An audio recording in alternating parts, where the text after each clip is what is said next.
गीता 18 के श्लोक नंबर 62 में भगवान स्वयं कह रहे हैं कि अर्जुन उस परमेश्वर की शरण में जा जिसकी कृपा से परम शांति व शाश्वत स्थान अर्थात सतलोक को प्राप्त होगा। वो परमेश्वर कौन है, कहां है, कैसा है, जानने के लिए कृपया अवश्य सुनिए जगत गुरु तत्वदर्शी संत रामपाल जी महाराज के अमृत वचन।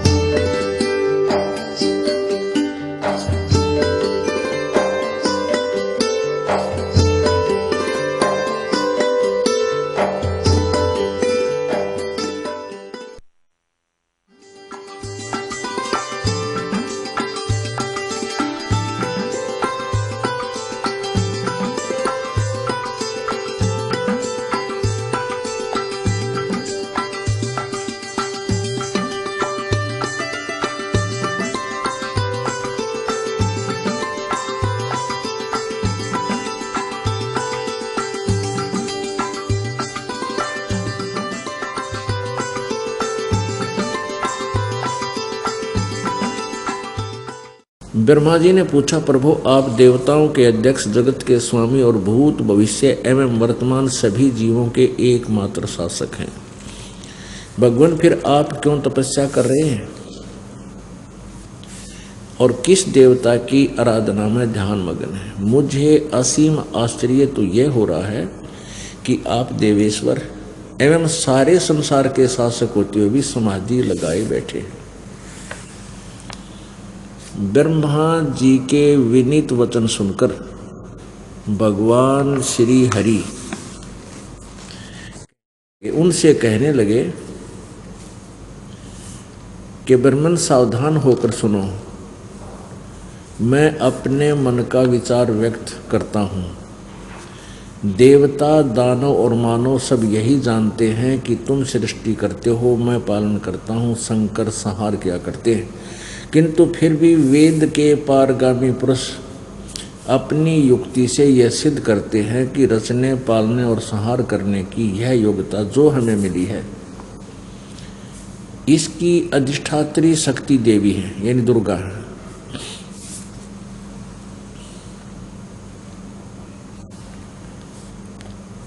ब्रह्मा जी, हम सभी उस शक्ति के सारे अपने कार्य में सदा सफल होते हैं आए हैं। सुअर्थ प्रत्यक्ष और परोक्ष दोनों उदाहरण मैं तुम्हारे सामने रखता हूँ, सुनो। यह निश्चित है कि उस शक्ति के अधीन होकर ही मैं प्रलय काल में इस शेषनाग की सैया पर सोता और सृष्टि करने का अवसर आते ही जाग जाता हूँ। मैं सदा तप करने में लगा रहता हूँ, उस शक्ति के शासन से कभी मुक्त नहीं रहता। कभी अवसर मिला तो लक्ष्मी के साथ सुखपूर्वक समय बिताने का सौभाग्य प्राप्त होता है। मैं कभी तो दानवों के साथ युद्ध करता हूँ। अखिल जगत को भय पहुँचाने वाले दैत्यों के विकराल शरीरों को शांत करना मेरा परम कर्तव्य हो जाता है। और यहाँ देखो, मुझे सब प्रकार से शक्ति यानी दुर्गा के अधीन होकर रहना पड़ता है। उन्हीं भगवती शक्ति का यानी दुर्गा का मैं निरंतर ध्यान किया करता हूँ। ब्रह्मा जी, मेरी जानकारी में इन भगवती शक्ति से बढ़कर दूसरे कोई देवता नहीं।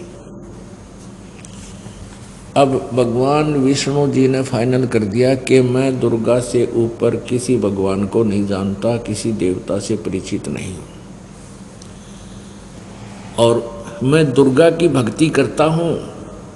आगे दुर्गा कहती है कि ब्रह्म की पूजा करो और सब बातें छोड़ दो।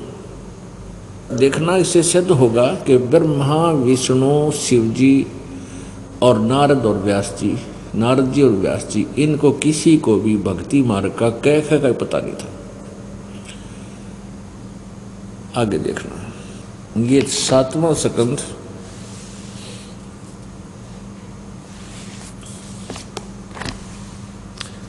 562 पृष्ठ, संक्षिप्त देवी भागवत। देवी के द्वारा हिमालय को ज्ञानोपदेश, ब्रह्म स्वरूप का वर्णन। अब यहाँ देवी हिमालय को और ब्रह्म के बारे में बता रही है। पहले तो इसने अपने विषय में जानकारी की है। श्री देवी जी कहने लगी, पर्वतराज इस प्रकार योग युक्त होकर मुझ ब्रह्म स्वरूपा देवी का ध्यान करे। यह ध्यान आसन पर भली भांति बैठकर अतुकी भक्ति के साथ करना चाहिए। अब पहले तो ये अपनी बता रही है, फिर कहती है कि अगर तेने मोक्ष चाहिए, कल्याण करवाना है, तो केवल एकमात्र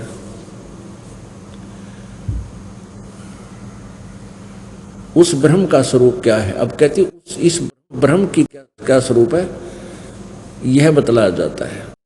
जो प्रकाश रूप सबके अत्यंत समीप में स्थित हृदय रूप गुहा में स्थित होने के कारण गुहाचर नाम से प्रसिद्ध है और महान पद है। आगे देखो, वह समस्त प्रजा के ज्ञान से परे है, अर्थात किसी की बुद्धि में आने वाला नहीं है, ऐसा तुम जानो। जो परम प्रकाश रूप है, जो सूक्ष्म से भी अत्यंत सूक्ष्म है, जिसमें संपूर्ण लोक और इन लोकों में निवास करने वाले प्राणी स्थित हैं, वह यह अक्षर ब्रह्म है। अब दुर्गा का भी ज्ञान देखते रहियो, इस ब्रह्म को कितने अक्षर ब्रह्म का है, कितने परम अक्षर ब्रह्म का है, और फिर ब्रह्म भी कहती है। वही यह अक्षर ब्रह्म है, वही सबके प्राण है, वही सबकी वाणी है और वही सबके मन है। वह यह परम सत्य और अमृत अविनाशी तत्व है। सौम्य उस वेदने योग्य लक्ष्य का तुम वेदन करो, मन लगाकर उसमें तन्मय हो जाओ। सौम्य उपनिषद में कथित महान अक्षर रूप धनुष लेकर उस पर उपासना द्वारा तीक्ष्ण किया हुआ बाण संधान करो और फिर भावानुगत चित्त के द्वारा उस बाण को खींचकर उस अक्षर रूप ब्रह्म को ही लक्ष्य बनाकर वेधन करो। परवण ओम तो धनुष है, जीवात्मा बाण है और ब्रह्म को उसका लक्ष्य कहा जाता है।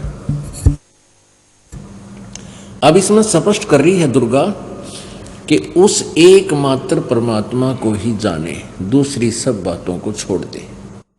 यानी और सब की पूजा छोड़ दो, अपनी को भी त्यागने की कह रही है। यही अमृत रूप परमात्मा के पास पहुंचाने का पुल है। संसार समुद्र से पार होकर अमृत स्वरूप परमात्मा को प्राप्त कराने का यही सुलभ साधन है। इस आत्मा का ओम के जप के साथ ध्यान करो। इससे अज्ञान में अंधकार से सर्वथा परे और संसार समुद्र से पार जो ब्रह्म है उसको पा जाओगे, तुम्हारा कल्याण हो। अब यहां पर आ गई ब्रह्म, और यहां कह रही है परम अक्षर ब्रह्म, इसको अक्षर रूप ब्रह्म, यहां कह रही है अक्षर ब्रह्म, और यहां फिर लास्ट का फाइनल कर देती है, उस संसार समुद्र से पार जो ब्रह्म है उसको पा जाओगे, तुम्हारा कल्याण हो। और वो कहाँ रहता है, ये 563 पृष्ठ पे। वह यह सबका आत्मा ब्रह्म लोक रूप दिव्य आकाश में स्थित है, वहां रहता है। अब आपने दुर्गा देवी की स्टेटमेंट देख ली, सुन ली, पढ़ ली। वो कहती है कि सभी पूजाएं त्याग दो, सब बातों को छोड़ दो, किसी और की पूजा मत करो, एक ओम का जाप करो और ब्रह्म को टारगेट बनाओ, उसको इष्ट रूप में। फिर तुम इस ओम नाम के जप से इस ब्रह्म को प्राप्त कर जाओगे, और वह ब्रह्म जो है ब्रह्म लोक में रहता है। गीता जी अध्याय नंबर 8 के श्लोक नंबर 13 में गीता ज्ञानदाता ब्रह्म बोल रहा है, श्री कृष्ण जी में प्रवेश करके।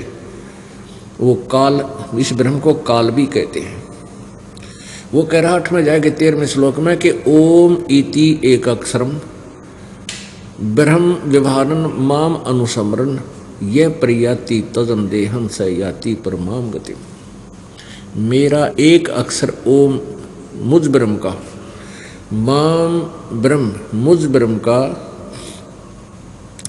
ओम यह एक अक्षर है, उच्चारण करके सिमरन करता हुआ जो अंतिम श्वास तक, शरीर त्यागते समय तक इसका उच्चारण करता हुआ शरीर त्याग कर जाता है तो मेरे वाले लाभ को प्राप्त होता है, जो ब्रह्म से मिलने वाला लाभ है उसको प्राप्त हो जाता है।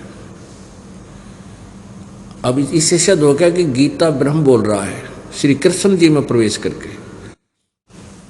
फिर ये ब्रह्म कहता है 18वें अध्याय के 62वें श्लोक में कि अर्जुन तू सर्वभाव से उस परमेश्वर की शरण में जा जिसकी कृपा से तू परम शांति और शाश्वतम स्थानम यानी सदा रहने वाले सनातन परम धाम को प्राप्त होगा। उसके बारे में बताता है कि उसका मंत्र क्या है। गीता जी अध्याय नंबर 17 के श्लोक नंबर 23 में कहा है कि ओम तत्सत इति निर्देश ब्रह्मण त्रिविध समर्थय। ओम तत्सत इति निर्देश है। ब्रह्मण माने परम अक्षर ब्रह्म, सच्चिदानंद घन ब्रह्म का जो 3 मंत्र का जाप है, जिसमें ओम ब्रह्म का भी साथ चलेगा और तत् ये सांकेतिक है, सत भी सांकेतिक है। ये दास बता सकता है और कोई नहीं इसका अधिकारी आपको नाम देने का, वो गुप्त मंत्र है।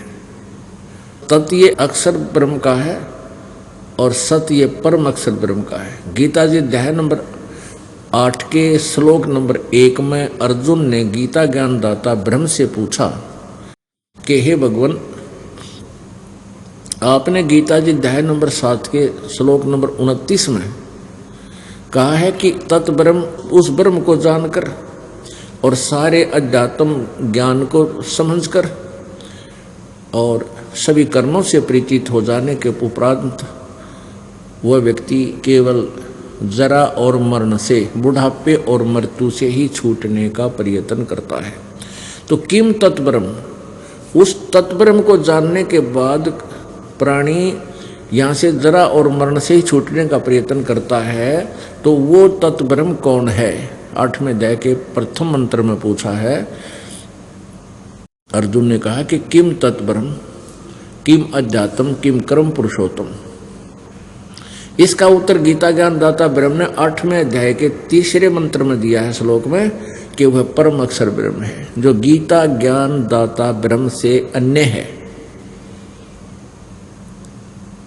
पुण्य आत्माओं, दुर्गा ने संकेत कर दिया, ब्रह्म फाइनल बता दिया।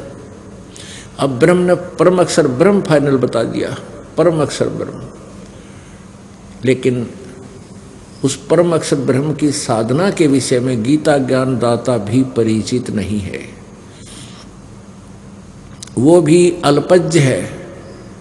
उसके लिए 4थे अध्याय के 34वें श्लोक में गीता ज्ञान दाता कहता है कि उस तत्व ज्ञान को जिसके अंदर परमात्म तत्व का ज्ञान है, यानी परम अक्षर ब्रह्म के विषय में जानकारी है, वो 5वां वेद है। उस 5वें वेद को, उस तत्व ज्ञान को किसी तत्वदर्शी संतों के पास जाकर समझ, उनको दंडवत प्रणाम करने से, कपट छोड़कर प्रसन्न करने से वो तत्वदर्शी संत तुझे उस परमात्म तत्व का ज्ञान कराएंगे। तो इससे सिद्ध हो गया कि गीता ज्ञान भी इनकम्प्लीट है, लेकिन रॉन्ग नहीं है, गलत नहीं है। ये दास ने एक शब्द बोला था, कबीर परमात्मा ने कहा है कि 3 लोक और भवन चतुर्दश कोई नहीं सत्संगी। 3 लोक 14 भवन एक ब्रह्मांड में, क्योंकि एक ब्रह्मांड में इतने ही प्राणियों के ठिकाने हैं। इनमें कहते कोई भी सत्संगी नहीं है, यथार्थ ज्ञान भक्ति ज्ञान से, अध्यात्म ज्ञान से कोई परिचित नहीं है। अब सतयुग के ब्राह्मणों का और दिखा दूं इनको कितना ज्ञान था। जब सतयुग के ऋषि महर्षि ब्राह्मण एक ही बात है, ऋषि कहो महर्षि कहो चाहे ब्राह्मण कहो, इनको कितना ज्ञान था। इनको भी कह का ज्ञान नहीं था। ये देखो 414 पृष्ठ पर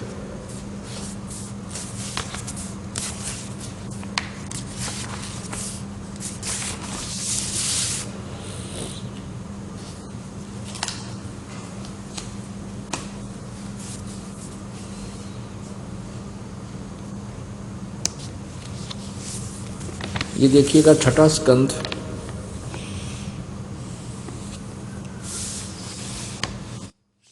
संक्षिप्त देवी भागवत 414 पृष्ठ। जन्मेजय ने पूछा, महाभाग किस युग में कैसा धर्म का स्वरूप है, इस संपूर्ण विषय को विशेष रूप से बताने की कृपा कीजिए। व्यास जी बोले, राजन, यह निश्चय है कि सतयुग में ब्राह्मण वेद के पूर्ण विद्वान थे। ये व्यास जी का ज्ञान का पता लगा। व्यास जी भी एक ब्राह्मणों में से एक है। यह निश्चय कि सतयुग में ब्राह्मण वेद के पूर्ण विद्वान थे। उनके द्वारा निरंतर भगवती जगदम्बिका की आराधना होती थी। भगवती का दर्शन करने के लिए उनका मन सदा ललायित रहता था। अब ये आलिया और अंत सतयुग के ब्राह्मणों को के ज्ञान का कि वे दुर्गा की पूजा करते थे। अब देखो, अब देखिएगा,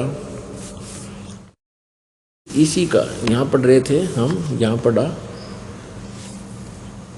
भगवती का दर्शन करने के लिए उनका मन सदा ललायित रहता था। और इन्होंने प्रत्येक गांव में शक्ति मंदिर का उद्घाटन हो, इस विषय की उनकी मन में बड़ी उत्सुकता थी। इन्होंने यूँ नाश किया, मंदिर बनवा दिए सारे। ये सतयुग के ब्राह्मणों ने ये भोली आत्मा मंदिरों तक सीमित कर दी। अब ये तो सतयुग के ब्राह्मणों का हाल है। अब क्या बताया है कि धर्म की यही सती थी, त्रेता में भी रही, परंतु कुछ ह्रास हो गया। सतयुग की जो सती थी वह द्वापर में विशेष रूप से कम हो गई। राजन, उन प्राचीन युगों में यानी कलयुग से पहले के युगों में जो राक्षस समझे जाते थे वे कलयुग में ब्राह्मण माने जाते हैं। क्योंकि अब के ब्राह्मण प्राय पाखंड करने में तत्पर रहते हैं। दूसरों को ठगना, झूठ बोलना और वैदिक धर्म कर्म से अलग रहना कलयुगी ब्राह्मणों का स्वाभाविक गुण बन गया है। अब स्पष्ट हो गया कि सतयुग में जो राक्षस समझे जाते थे ऐसे तो अब कलयुग के ब्राह्मण हैं और इन उद्देश्य है जनता को ठगना, झूठ बोलना, वेद विरुद्ध ज्ञान देना। और ये आपके समक्ष है। इन्होंने किसी भी सदग्रंथ को समझा नहीं। अभी तक हमारे को ब्रह्मा विष्णु महेश के विषय में जानकारी देते रहे। ये अजरो अमर है, इनके कोई माता पिता नहीं है, यही पूजा के योग्य हैं। और जबकि विष्णु जी कहता मैं तो दुर्गा की पूजा करता हूँ और इससे ऊपर मैं किसी भगवान को नहीं जानता, तो इनकी पूजा करके आप कहाँ जाओगे? नरक में।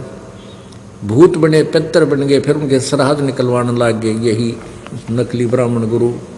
ब्राह्मण कोई जाति नहीं, जो कार्य व्यक्ति ब्राह्मण का करता है और वो झूठा करता है तो उसको ब्राह्मण, नकली ब्राह्मण कह सकते हैं। वैसे तो ब्राह्मण की परिभाषा वही है, ब्राह्मण सो जो ब्रह्म पछाणे। ब्राह्मण का अर्थ होता भक्त, साधु, संत, ऋषि, जिसने परमात्मा के विषय में यथार्थ ज्ञान हो, वास्तव में वो ब्राह्मण कहलाता है। लेकिन उनको ब्राह्मण की फीत लग गई, ऋषि कहलाए, तो वो ट्राई कर रहे थे प्रभु की, वो फेल ब्राह्मण थे, उनको यथार्थ ज्ञान नहीं था। ब्रह्मा विष्णु महेश को अजरो अमर बताया करते थे ये। अब देखिएगा,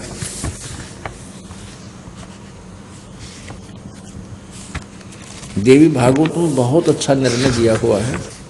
यही संक्षिप्त देवी भागवत देखिएगा। संक्षिप्त देवी भागवत 3रा स्कंध, पृष्ठ 123।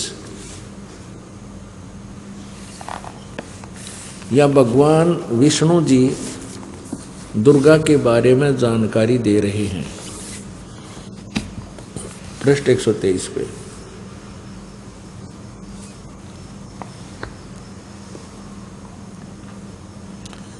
तुम शुद्ध स्वरूपा हो, यह सारा संसार तुम्ही से उद्भासित हो रहा है। मैं ब्रह्मा और शंकर हम सभी तुम्हारी कृपा से विद्यमान हैं। हमारा आविर्भाव माने जन्म, तिरोभाव में मृत्यु हुआ करता है। हमारा तो जन्म मृत्यु होता है, विष्णु जी बता रहे। ब्रह्मा जी और शंकर जी और अपनी सतीथि बता रहे हैं कि हम सभी तुम्हारी कृपा से विद्यमान हैं। दुर्गा की स्तुति करते हुए कह रहे हमारा आविर्भाव माने जन्म, तिरोभाव में मृत्यु हुआ करता है। हमारा तो जन्म मृत्यु होता है, हम अविनाशी नहीं हैं। केवल तुम ही नित हो, जगत जननी हो, प्रकृति और सनातनी देवी हो। भगवान शंकर बोले, देवी यदि महाभाग विष्णु तुम्ही से प्रकट हुए हैं, उत्पन्न हुए हैं, तो उनके बाद उत्पन्न होने वाले ब्रह्मा भी तुम्हारे ही बालक हुए। फिर मैं तमोगुणी लीला करने वाला शंकर क्या तुम्हारी संतान नहीं हुआ? अर्थात मुझे भी उत्पन्न करने वाली तुम ही हो। शिवे, संपूर्ण संसार की सृष्टि करने में तुम बड़ी चतुर हो। नीचे देखो,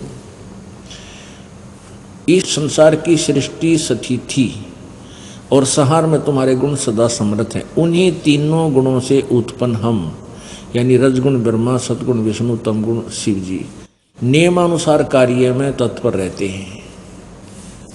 अब इस सदग्रंथ के थोड़े से लेख ने कितना कंसेप्ट क्लियर कर दिया। इस पवित्र देवी भागवत के इस थोड़ी सी 5-7 पंक्तियों ने कितने कंसेप्ट क्लियर कर दिए। एक तो ये कर दिया कि ब्रह्मा विष्णु महेश नासवान है, अविनाशी नहीं है, इनकी जन्म मृत्यु होती है। दूसरा ये कर दिया कि इनकी मां दुर्गा है। और तीसरा ये कर दिया कि रजगुण ब्रह्मा, सतगुण विष्णु, तमगुण शिव जी, एक एक गुण से उत्पन्न है, ये परिपूर्ण है। और चौथा ये कर दिया कि ये केवल नियमित कार्य ही कर सकते हैं, ये किसी के संस्कार में परिवर्तन नहीं कर सकते, वर्क डन ही दे सकते हैं, जैसा कर्म जिसने किया वैसा ही दे सकते हैं। और पूर्ण परमात्मा हमारे सर्व अपराधों का नाश करके और हमारे पाप का नाश करके हमें केवल सुख ही सुख दे सकता है। उसमें ये परम शक्ति है, वो उसके हाथ में, सब भाग्य उसी के हाथ में है। तो हम जब उसकी शरण में आ जाएंगे तो उसके पास एक पावर है। हमारी सच्ची लगन देखने के उपरांत वो परमात्मा हमारे सब पापों का नाश करके और हमें पूर्ण रूपेण सुखी बना देता है। तो वो परमाक्षर ब्रह्म है, वो कबीर देव है जो बनारस में 600 वर्ष पहले लगभग आए थे और 120 वर्ष तक इस साधारण मनुष्य की तरह काम करके अपनी लीला करके चले गए और ये तत्व ज्ञान का प्रचार करके और लिपिबद्ध करवा के चले गए। अब इस दास को भेजा है उस गूढ़ ज्ञान को आप तक पहुंचाएं और समझाएं।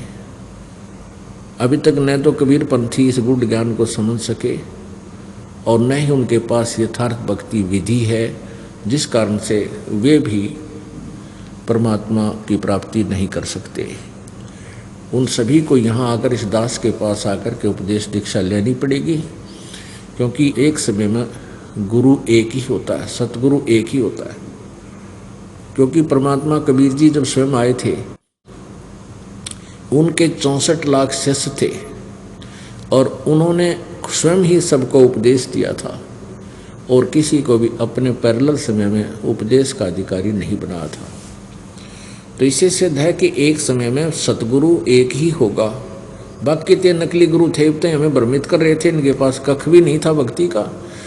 और बुद्धिमान व्यक्ति शीघ्र समझ जाते हैं परमात्मा की यथार्थ लीला को, क्योंकि आजकल भक्त वृंद शिक्षित हो गया।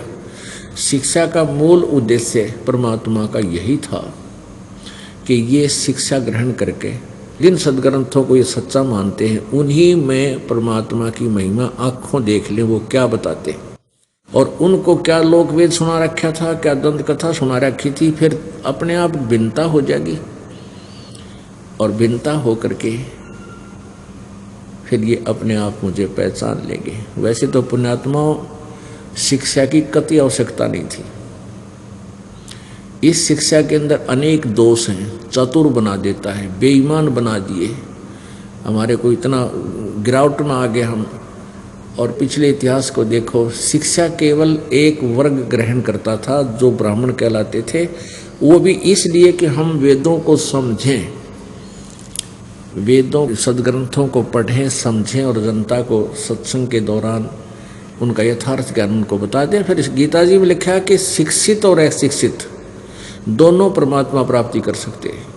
शिक्षित विद्वान जो व्यक्ति होता है वो सदग्रंथों को पढ़े, यथार्थ ज्ञान को समझे और अशिक्षितों को उन्हीं की लैंग्वेज में, साधारण भाषा में उनको ज्ञान बता दे, वो भी भक्ति कर सकते हैं। मंत्र का जाप ही तो करना है, मंत्र का जाप करना है, नियम में रहना है, मर्यादा के अंदर रहना है, तो दोनों पार हो सकते हैं, विद्वान भी और अविद्वान भी। शिक्षा का उद्देश्य केवल रोजी रोटी ही रह गया।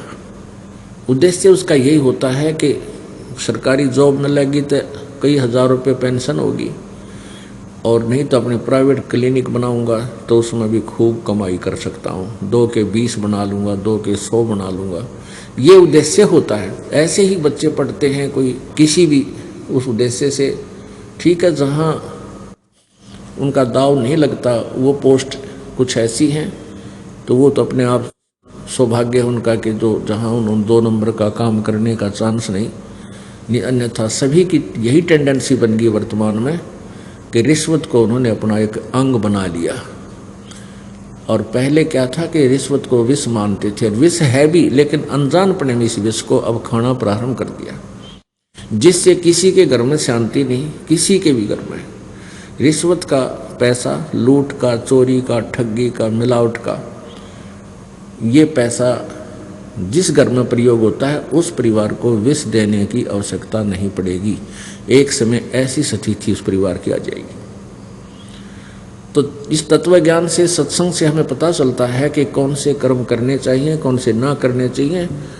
तो सत्संग के अभाव से प्राणी इस भयंकर पाप को इकट्ठा ही करता रहता है। सौभाग्य है उन पुण्य आत्माओं का जिनको सत्संग मिलता है और सत्संग संत से होता है। असंत भी सत्संग करते हैं, वो संत भी कहलाते हैं, लेकिन उनको यथार्थ ज्ञान ना होने से वो पूरे विश्व को भ्रमित करते हैं। क्या बता रहे हैं? ग्रीब धन जननी धन भूमि धन, धन नगरी धन देश, धन करणी कुल धन कुल धन, जहाँ साधु परवेश। आदरणीय गरीबदास साहिब जी, परमेश्वर कबीर जी यानी परम अक्षर ब्रह्म का साक्षात्कार करने के उपरांत ये वही ज्ञान बोल रहे हैं जो परमात्मा ने उनके अंतःकरण में फीड कर दिया। अब क्या बता रहे हैं कि धन जननी धन्य भूमि धन्य, और धन्य नगरी धन देश, धन करनी धन कुल धन, जहाँ साधु प्रवेश। कि जिस नगर में संत, परम संत आ जाते हैं तो वहाँ की पुण्य आत्माओं के कहते धन्य है उनके माता पिता जिनसे जन्म हुआ। धन जननी धन भूमि धन्य, वो अक्षेत्र, वो भूमि, वो पृथ्वी भी धन्य है। और धन नगरी धन देश, धन वो नगरी और धन्य है वो देश। जैसे इस भारतवर्ष में परमात्मा कबीर जी स्वयं आए और फिर इस दास को अब भेज दिया अपना पेंडिंग काम पूरा कराने के लिए। तो ये भारतवर्ष भी धन्य है। धन जननी धन भूमि धन्य, धन्य नगरी धन देश, धन्य करणी धन्य कुल धन्य, जहाँ साधु प्रवेश। आपकी करनी माने पिछले जन्म जन्मांतर की शुभ कमाई, वो भी धन्य है जिसके कारण आपको ये सत्संग और ये संत, ये दास का यहाँ दर्शन होना सुलभ हुआ। क्योंकि संत के दर्शन के लिए आए हो तो आपको ज्ञान भी सुनाया जाता है। धन जननी धन कुल धन, धन नगरी धन देश, धन्य करनी धन्य कुल धन्य, जहाँ साधु परवेशी। अब इस अमृतवाणी को आप आसानी से समझ सकोगे क्योंकि आपने बहुत सत्संग सुन लिए हैं। ग्रीव संत सुरसरी चलत है, मारो देश बहमत, बागड़ मंज बिलास होवे, नदी सुरसरी संत। सुरसरी कहते हैं गंगा को। गंगा रूपी दरिया, गंगा जैसी यानी पवित्र, एक तो दरिया और फिर पवित्र जल। कहते हैं संत सुरसरी चलत है और मारू देश बहंत, बागड़ मंद बिलास हुए नदी सुरसरी संत। जैसे जिस क्षेत्र में, मारू क्षेत्र में दरिया नहीं थी, नहर नहीं थी, और वहाँ नहरें निकाल दी गई सरकार के द्वारा। पहले उस क्षेत्र के नागरिकों का जीवन स्तर और उस नहर के जाने के बाद का जीवन स्तर दिन रात का अंतर हो गया। पहले तो उनको आहार भी समय पर नहीं मिलता था, 3-3 2-2 मंजिल की कोठियाँ बना रखी हैं, फुहारे ला रखे हैं, यानी इतने समृद्ध हो गए वो। ऐसे ही जिस क्षेत्र में परम संत परमात्मा भेजता है या प्रभु स्वयं भी आते हैं, तो कहते हैं वो संत रूपी दरिया इस मारू क्षेत्र में, मारू क्षेत्र वो होता है जहाँ पहले जल का अभाव हो, बिल्कुल अभाव। तो ये सत्संग रूपी जल का अभाव, ये यथार्थ, ये मीठे जल का अभाव था। यानी सत्संग तो बहुत सुनते थे, ये खारा पानी तो बहुत था, लेकिन ये मीठा जल यानी सत्संग रूपी जल उस संत रूपी सुरसरी यानी दरिया में ही मिल सकता है। तो वो संत रूपी दरिया जहाँ से बहती है, जहाँ पर वो चल रही है, तो वहाँ आसपास के अक्षेत्र की पुण्यात्माएं उस कुंड के पास आकर के और फिर अपने अंतःकरण की सिंचाई कर लेते हैं और फिर वो सभी सुखी हो जाते हैं। उस परमात्मा के सत्संग रूपी जल की सिंचाई से आपके अंतःकरण में भगवान की भक्ति रूपी फसल बन जाती है, तैयार होती है। संत सुरसरी चलत है मारू देश बहंत, धन करणी धन कुल धन जहाँ साधु, धन जननी धन भूमि धन, धन नगरी धन देश, धन करणी धन कुल धन जहाँ साधु परवेश। ग्रीव संत सुरसरी चलत है ये मारू देश बहंत, बागड़ मंज बिलास होए नदी सुरसरी संत। बागड़ उस क्षेत्र को कहते हैं जहाँ जल का अभाव हो, दरिया ना हो, उसको बागड़ क्षेत्र बोलते हैं। तो कहते उस बागड़ में भी नदी नहर जाने के बाद सबके ठाठ हो जाते हैं। ऐसे ही संत रूपी सुरसरी जिस क्षेत्र में बह रही होती है, यानी वहाँ सत्संग की गंगा बह रही होती है, और जो उसके लाभ उठाते हैं वो पहले तो उसके अभाव में मारू थे, फिर उस मारू क्षेत्र यानी उन हृदयों में भी भगवान की प्रेम की लहर और भक्ति की उमंग और परमात्मा की शक्ति उनके अंदर संचरित हो जाती है, वो सुखी होने लग जाते हैं। ग्रीब साईं सरीखे देख ले प्रतावे जय कोई, सप्तकोश जल चढ़ गया जहाँ साधु मुख धोवे। सकल मेदनी मर गई शब्द न पूठा फेर, शब्द कोश क्या बात है डूबो मेर सुमेर।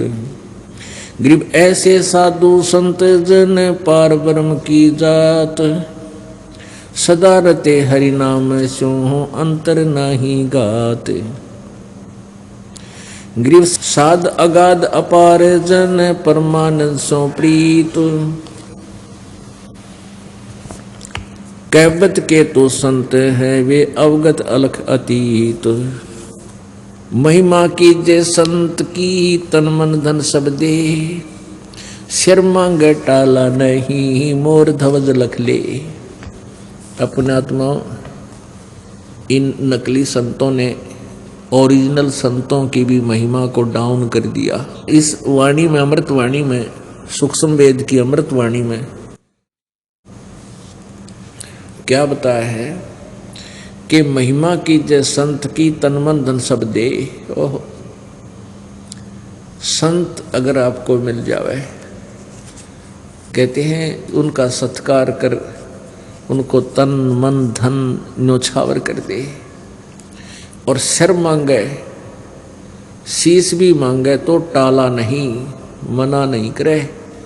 मोर ध्वज लख ले, राजा मोर ध्वज के घर पे श्री कृष्ण और अर्जुन भेष बदलकर साधु रूप में गए थे। राजा मोर ध्वज अपने पुत्र ताम्र ध्वज को राज्य गद्दी प्रदान करने की शिरोमणि कर रहा था, राज्याभिषेक करना चाहता था। तो उस समय उसने एक यज्ञ कर रखी थी। उसमें श्री कृष्ण जी और अर्जुन भेष बदलकर चले गए साधु रूप बना के। पहले संत जो होते थे उनकी वचन में शक्ति होती थी, सिद्ध पुरुष हुआ करते थे, और उसमें के नागरिक भी उन संतों के वचन को फाइनल मानते थे। मोरध्वज राजा से श्री कृष्ण जी ने कहा, उन्होंने एक माया का शेर साथ बना लिया, सिंह, और कहा कि मेरे शेर को मांस खिला। ये किसी मतलब जानवर का मांस नहीं खाएगा, ये मनुष्य का मांस खाता है। और मनुष्य में भी समझ ले कि कहीं किसी पल्लेदार न पकड़ जावे, नहीं, ये तेरे परिवार के एक सदस्य का मांस खाएगा। और जो सदस्य आज इस शेर का, हमारे सिंह का आहार बनेगा, वो सीधा स्वर्ग को जाएगा। तो उस समय संत होते थे वो परमात्मा तुल्य ही होते हैं। जैसे श्री कृष्ण जी की शब्द में भी शक्ति है, और समय रहते हुए वो किसी भी व्यक्ति को ये लीला की थी, मोर ध्वज ताम्र ध्वज को आरे से चरवा दिया, जीवित कर दिया। इतनी शक्ति संत में, आम जो सही संत होते हैं उनमें मिल जाती है। तो उस समय के व्यक्तियों को ये विश्वास था कि संत जो होता है वो जो बोलता है उसका आगे का पालन करना चाहिए, वो मिथ्या नहीं होता। तो उन्होंने फाइनल मान लिया कि आज जिस भी प्राणी की मृत्यु होगी, यानी जिसका भी सिंह को मांस खिला जाएगा, वो स्वर्ग जाएगा। और स्वर्ग पाने के लिए तो मृत्यु तो होनी ही है, इतना ज्ञान था उनको, और इतना आसानी से स्वर्ग मिल रहा है, ऐसा सु और सब फिर नहीं मिलेगा। इस बात को सच्ची मानकर, संतों की वचन को सत्य मानकर, तीनों जनों ने अपने अपना सिर देने के लिए पहल की। श्री कृष्ण जी के आदेश से फिर मोर ध्वज के पुत्र ताम्र ध्वज को आरे से चरवाया गया। माता पिता ने बेटे को चीरा और ये कंडीशन रख दी थी कि आंखों में आंसू नहीं आना चाहिए तुम्हारे। यदि तुम्हारे आंखों में आंसू आ गया, तुम्हारी सच्ची श्रद्धा नहीं होगी, और कच्ची श्रद्धा वाला स्वर्ग नहीं जा सकता। कहने का भाव ये है कि वो लड़का चिरवा दिया और फिर उसको जीवित कर दिया श्री कृष्ण जी ने। अर्जुन को ये दिखाना था, अर्जुन के मन में ये दोष आ गया था कि मैं इस भगवान की सेवा सबसे अधिक करता हूँ, श्री कृष्ण जी की, और मेरे जैसा सेवक आज्ञाकारी कोई नहीं हो सकता। तो मोर ध्वज श्री कृष्ण जी ने अर्जुन की फड़क निकालनी थी। अर्जुन तो कांपन लग गया जब अपने पुत्र को वो दोनों जने चीरने लगे। तो कहने का भाव यहाँ जो प्रसंग चल रहा है उसी पर आते हैं कि महिमा की जय संत की, तन मन धब सब दे, शर मांगे टाला नहीं, मोर ध्वज लख ले। अगर संत सिर भी मांगे चूकियो मत। पहले तो संत मांगा नहीं करते, और किसी परिस्थिति में आपका उद्धार करने के उद्देश्य से कोई ऐसा आदेश हो भी जाओ तो कहते सिर भी मांगे टाला नहीं, मोर ध्वज लख ले। संत सलैली सेज के जिनमें कैसी भिन्न, साहेब संत हो उतरे नाम धराया जिनने। कहते हैं कबीर पूर्ण परमात्मा कबीर देव जी, परम अक्षर ब्रह्म जी यहाँ अवतरित हुए, सहशरीर आए, और उन्होंने जिंदे महात्मा का रूप धारण किया। गरीबदास जी को मिले, गरीबदास जी को मिले, आदरणीय गरीबदास साहिब जी को मिले, आदरणीय दादू साहिब जी को मिले, आदरणीय नानक साहिब जी को मिले, आदरणीय मुल्कदास साहिब जी को, आदरणीय धर्मदास साहिब जी को, आदरणीय गीसा दास साहिब जी को, इनको परमात्मा आकर मिले जिंदा महात्मा के रूप में। कहते हैं परमात्मा ही संत रूप धारण करके कभी भी किसी भी रोल में आ सकता है, रूप में आ सकता है। संत सलैली सेज के जिनमें कैसी भिन्न, साहेब संत हो उतरे धन नाम धराया जिंद, साध संगति हरि भक्ति बिन कोई न उतरे पार, साध संगत हरि भक्ति बिन कोई न उतरे पार, निर्मल आदि अनादि है गंदा सब संसार। जो परमात्मा की भक्ति पर नहीं लगे हुए, कहते हैं वो पार नहीं हो सकते, वो यहीं काल के जाल में रह जाएंगे।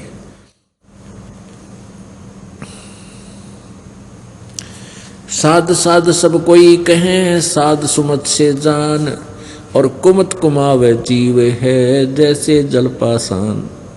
सब संत संत कहलाते हैं, लेकिन संत वही होता है जिसमें सुमति हो। सुमति माने यथार्थ ज्ञान हो जिसके पास, और कुमत कमावे, खोटे कर्म करे वो तो जीव होता है, चाहे वो किसी भी पदवी को प्राप्त किए बैठा है।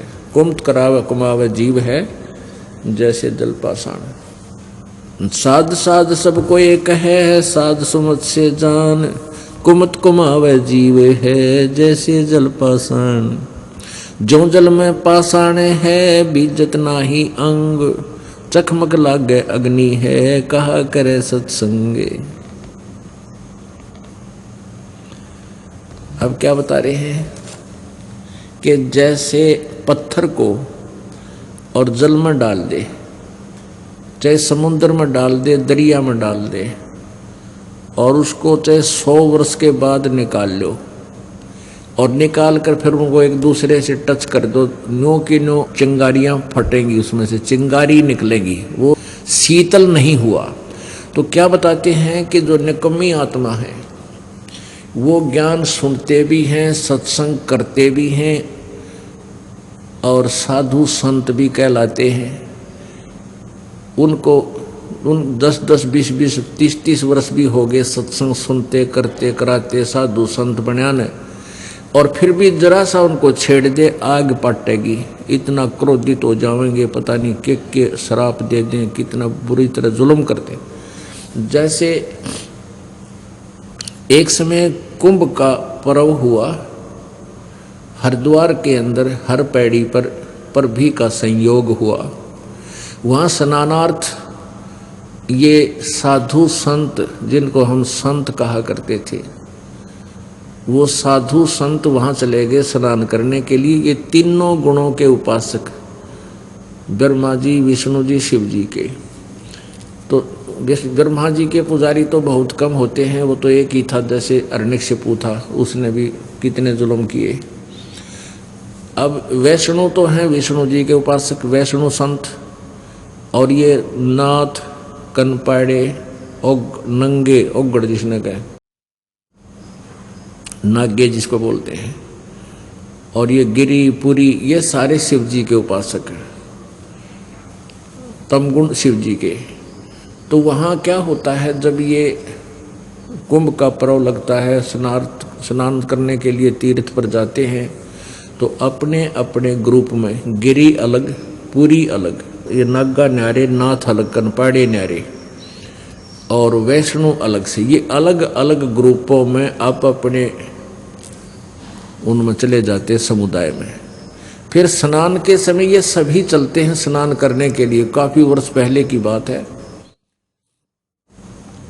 तो सबसे पहले नागा पहुंच गए हरिद्वार, हर की पैड़ियों पर स्नान करने के लिए। उस पर भी कोई समय निर्धारित किया जाता है कि इस समय जो नहावेगा, इस समय से इस समय तक ये शुभ समय रहेगा, इसके दौरान जो स्नान कर लेगा उसका मोक्ष हो जाएगा। ऐसा इनका मानना है। वैसे ये वास्तविकता नहीं है, ये सदग्रंथों के विपरीत ज्ञान है, लोक वेद है, किसी संत आदि की चलाई हुई दंत कथा है। फिर भी वो स्नान करने के लिए वहाँ चले गए। तो पीछे से वैष्णु साधु आगे। वैष्णुओं ने कहा कि नागाओ तुम बाहर आ जाओ, सर्वप्रथम हम स्नान करेंगे, हम सर्वश्रेष्ठ हैं, तुम बाहर आओ, वापस हटो, तुम नहीं नहाओगे। नागाओं ने कहा कि हम सर्वश्रेष्ठ हैं और हम नि इच्छा हैं, हम बिल्कुल त्यागी और बैरागी हैं, हम तन पे वस्त्र भी ग्रहण नहीं करते, हम कोई वस्तु संग्रह नहीं करते, हम सर्वश्रेष्ठ हैं, प्रथम स्नान हम ही करेंगे इस कुंभ के पर्व में। अब वैष्णु साधु कहने लगे कि तुम काहे के संत हो, तुम काहे के श्रेष्ठ हो, तन पर वस्त्र भी नहीं धारण करते, पशु की तरह नंगे फिरते हो, तुम टट्टी के हाथ भी ना धोते, शरण फिरड़ो, बाहर आ जाओ तुम, पहले हम स्नान करेंगे। अभी ऐसी उनकी फिर इतनी ही देर बात में नागाओं ने भी लाल आंख कर ली। वो नंगे तमोगुण शिव के उपासक थे और वैष्णव आपस में लड़ने लग गए। तीर निकाल लाए, तलवार निकाल लाए, कटारी नो सीधे छोटे गोपे एक दूसरे की गर्दन काट दिए, बुड़कियाँ खावें, जिसके बाल उठा के बाल पाट दिए। 25,000 ये जिनको संत कहा करते थे आपस में लड़ झगड़ के और 25,000 कत्लेआम हो गए, वहां पर लड़का मर गए पशु की तरह। अब उनके विषय में इस सूक्ष्म वेद में बता रखा है, 5वें वेद में, तीर तुपक तलवार कटारी जमदड़ जोर बधावे हैं, हर पैड़ी हर हेत न जाण्या वहां जा तेग चलावे हैं, काटे शीस नहीं दिल करुणा वो जग में साध कवावे हैं, जो जन उनके दर्शन को जावे उनको भी नरक पठावे हैं। अब क्या बताया है कि तीर तुपक तलवार कटारी ऐसे घातक हथियार लेकर तो वो युद्ध करते हैं, एक दूसरे पर आक्रमण कर दिया उन्होंने। और कट शीश नहीं दिल करना, हर पैड़ी हर हेत ना जाना, हर पैड़ी हर हेत ना जाना वहां जा तेग चलावे हैं, तेग माने तलवार, और कट शीश नहीं दिल करना, ये जग में साध कहावे हैं। और जो व्यक्ति ऐसे संतों का शिष्य बन जाता है या उनके दर्शन करने भी जाता है तो वो क्या शिक्षा देंगे, अंडरस्टूड है। कहते उनको भी नरक पठावे हैं, उनको नरक भेज देते हैं। जब स्वयं ही नरक आहारी हैं, नरक के योग्य कर्म करते हैं, तो अनुयायी क्या करेंगे, उन्हीं की द्वारा दी गई शिक्षा को वह ग्रहण करके वो भी ऐसा ही अत्याचार कर सकते हैं। अब इस एक पंक्ति का निर्णय देने के लिए आपको ये उदाहरण देना पड़ा। साध साध सब को एक है, साध सुमत से जान, सुमति सुमति से जान, और कुमति कमावे जीव है जैसे जल पाषाण। अब वो कितने दिन से साधु संत बने फिरे थे, नागा भी वैष्णु संत भी, आज भी देख लो किसी ने टोक के सिर पावेंगे। उनको किसी को प्यार से भी आप कहोगे कि ये साधना आप कर रहे हो, ये शास्त्र विरुद्ध है, आपके सिर हो जाएंगे, लड़न लाग जाएंगे 1 मिनट में, क्योंकि उनमें साधुता तो है ही नहीं। वो तो सारी उम्र उन्होंने वो कर्म किया ही नहीं जिससे शांति हो। जो सत्संग सुनकर भी जिसमें परिवर्तन नहीं आता है, उसके विषय में बताया है कि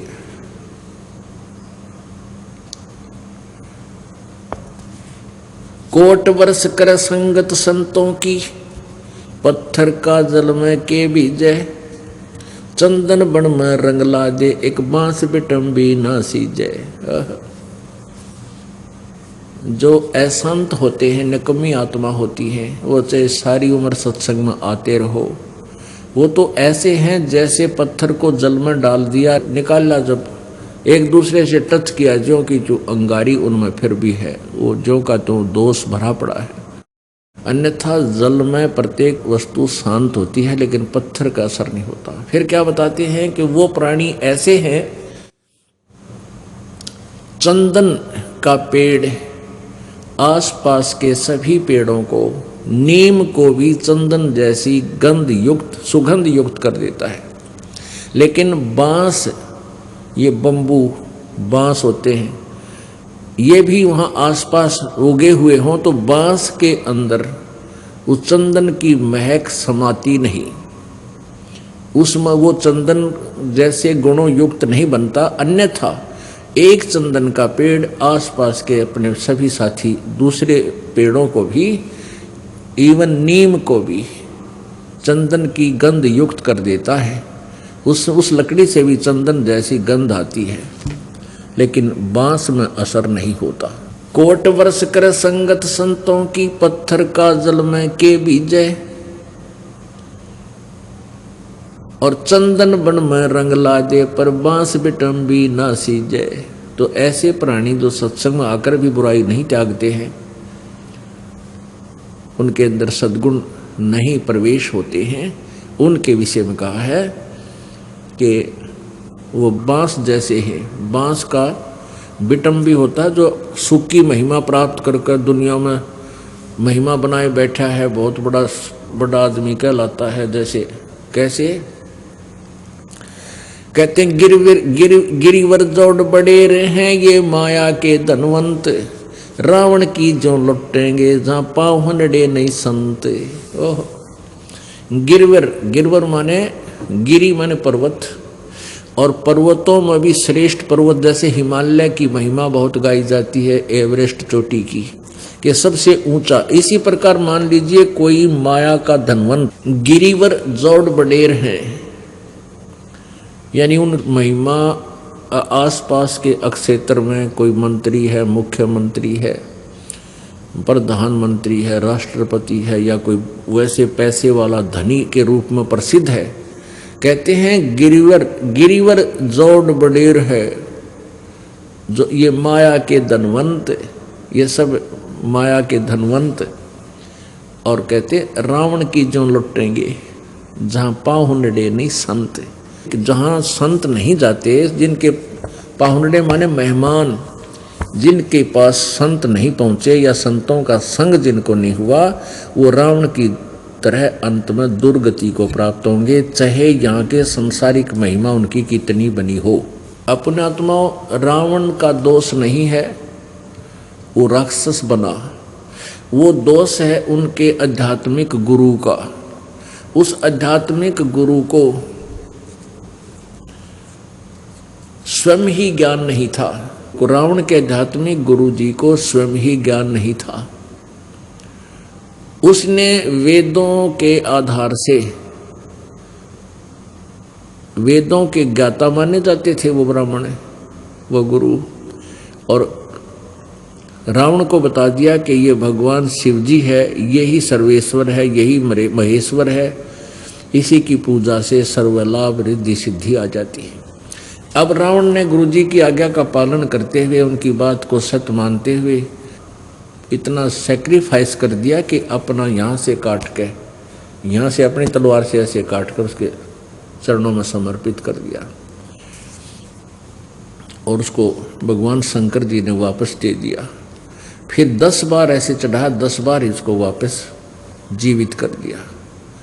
अपने आत्माओं, इतनी शक्ति इन महापुरुषों, इन त्रिलोकी नाथों में है कि जिसका जीवन शेष है और जो इन पर समर्पित होकर के कुर्बानी करता है, तो ये उसके जीवन को वापस दे सकते हैं और सिद्धि रिद्धि भी दे सकते हैं। लेकिन ये सभी इस जीव के शत्रु हैं।